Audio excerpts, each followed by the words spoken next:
One day, BoCo was collecting some trucks in the yard. Come along, he called. But the trucks were being troublesome. We won't go, they cried and slid their brakes on.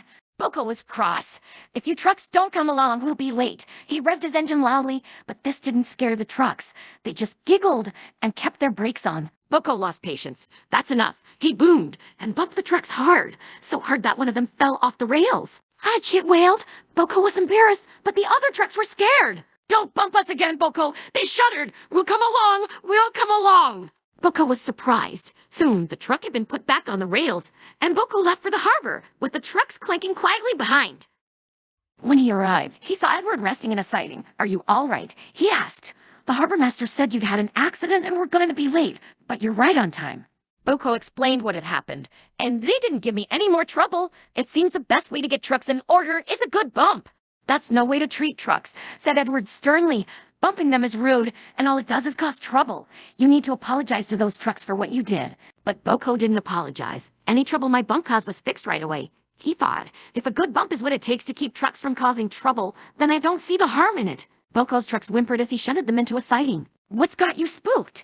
Asked some other trucks nearby. The trucks explained what BoCo had done, and word quickly spread.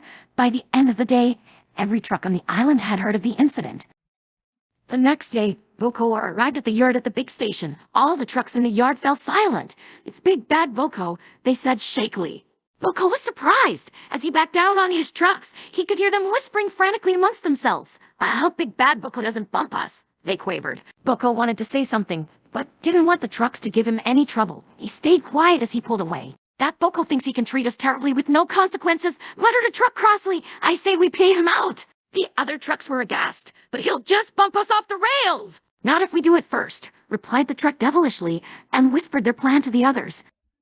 BoCo soon arrived at the harbor and began to apply his brakes. On, cried the trucks, and bumped BoCo fiercely. His driver and second men were knocked over in the cab, and BoCo found himself craning out of control. Stop, he exclaimed, but to no avail. They raced along towards the end of the dockside.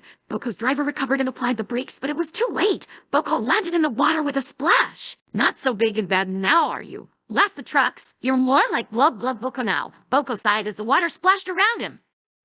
Edward brought workmen to help clear the mess, and soon BoCo was back on the rails. Well, said Edward, now you know the damage one bump really does.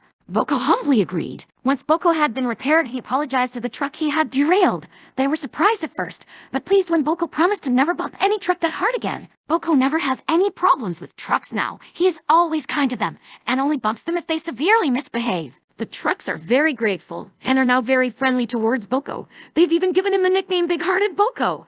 That shows you, doesn't it?